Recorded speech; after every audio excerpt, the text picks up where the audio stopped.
So a lot has happened in the last couple weeks. 2 new MMOs are playable. These are MMOs that we've been waiting years for. New MMOs have been revealed. MMOs you had no idea even existed. And we have some release dates for others. This is probably one of the most active months we've had in recent memory, and I'm kind of excited to be able to talk about everything. If you're interested in MMOs releasing this month and are after something to play, then I have a video dedicated exclusively to that. Otherwise, let's go ahead and jump into this week's weekly bite of MMORPG news.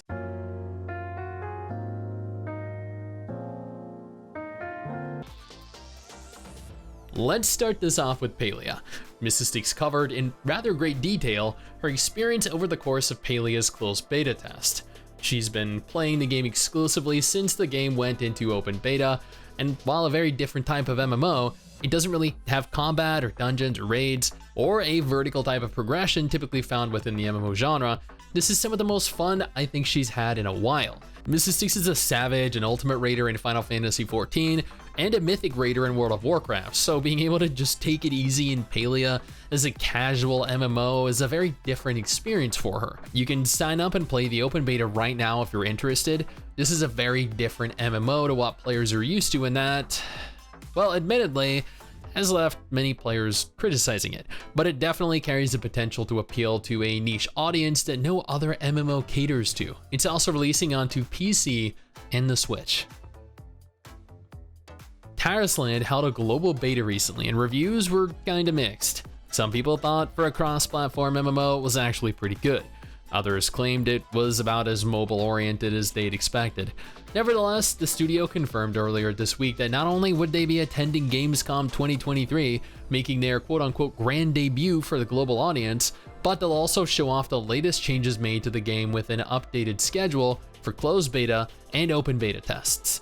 Given Tencent confirmed the game would be releasing globally in 2023, they're really gonna have to pull these betas out of their asses pretty quickly to push the game out within their self-imposed deadline.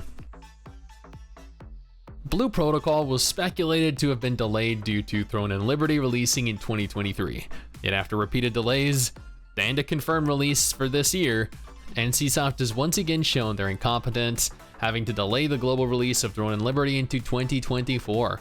It's unconfirmed how or if this delay will affect the release of Blue Protocol, but they're supposedly making alterations to the game in an active effort to appease many of the angry players that were upset over the autoplay and mobile aspects of the game. They've confirmed that they are changing the horrible auto-tap target combat to a fully functional action combat system, allowing players to move while casting and using auto abilities. Why this wasn't their original plan baffles me, given the game this was at one point. Lineage Eternal was an action MMO, kind of like Lost Ark. Loftia is a brand new MMO that just entered Kickstarter backing a little under 2 weeks ago with a goal of $150,000. They met this goal within 2 hours and have within 12 days managed to accumulate just shy of $600,000 in funding with over 8,500 backers. Loftia is a cozy solarpunk game where MMO meets farming, crafting, customizing, exploring, and more, allowing players to build their own home, progress friendships with NPCs and players, shaping a world together. Loftia is an interesting social MMO-sim, providing many MMO features, but set in a life sim kind of world. Think Palia, but instead of being done by a large number of industry vets, it's done by gamers. This is either a recipe for success or doom. I can't tell yet. Before we go any further into this week's weekly bite of MMORPG news, though, I would like to take a moment here to thank our incredible patrons over on Patreon who allow for me to continue to do videos like this every single day. You guys are insane. Seriously. Lost Ark might be in a perpetual state of decline, but that hasn't stopped Amazon from pushing out regular content for the game. It looks as though August will see adjustments to Chaos Dungeons, Guardian Raids, and the Arrowmancer on August 16th, something that is sure to bring some interest and a slight boost to concurrent players. September is going to introduce Jumpstart servers and the Primal Island Battle Royale. October will feature the new continent of Plesia. I don't know how to pronounce that. A Guardian raid and a new story. November will see the Soul Eater Advanced class launch and progression events to accompany the launch. And December sees the introduction of yet another continent, Voldus, that's much easier to pronounce, a new abyssal dungeon, the elixir system, and more. We have an interesting fourth quarter coming. I've actually covered Tales of Yore a few times over the last year as it approached its release out of early access. It's an interesting pixel art MMO, one of the rare few of its kind, and as of last week, the indie dev Coke and Code Games confirmed that the game was now stable enough and worthy of a full release.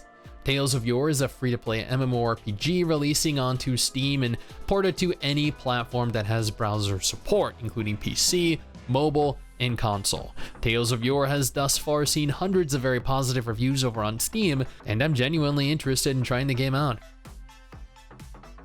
Last year, Kakao, who obtained publishing and distribution rights for ArcheAge and ArcheAge Unchained, confirmed the sequel to both games, ArcheAge 2, would be releasing at some point in 2024. Last week, they confirmed that they were still on track to release the game in 2024, but they were targeting a release towards the second half of the year. ArcheAge 2 is now confirmed as of last week to be releasing fully onto both PC and console, as opposed to its predecessor, which remains a PC exclusive MMO with a global release confirmed. Ares Rise of Guardians released 2 weeks ago in Korea, and Kakao have noted that they are still looking to release the MMO globally. They just haven't given a concrete release date for that yet, even in spite of the game releasing in Korea. Kakao told its investors that they were intending on implementing a strategy that reduces the compulsory initial billing, but after many players have settled into the game, alter the monetization model for the game, which sounds shady as fuck. Here is our monetization. It's very fair, it's very free-to-play friendly, but once they've settled in the game, let's alter it to make it pay to win. Like literally, that is what they're stating here. But then what do we expect coming from Kakao, right? They're the people that made ArcheAge Unchained pay to play after Gamigo had promised that it would remain buy to play forever. Much like Palia, STIX actually covered Wayfinder back during its beta test when it was under an NDA, being given express access to the game. She had a lot of fun in it, but had a few minor concerns and changes that she wanted to see. I urge you to go check out our video on that if you're interested in playing the game, because it is going to be releasing on August 15th, tomorrow, into early access. And the only way to play the game at present will be through the purchase of a Founders Pack. The game will be releasing at a later date, completely free to play, so if you don't have the cash to afford it, then don't. Just wait for the free release, as many others will be.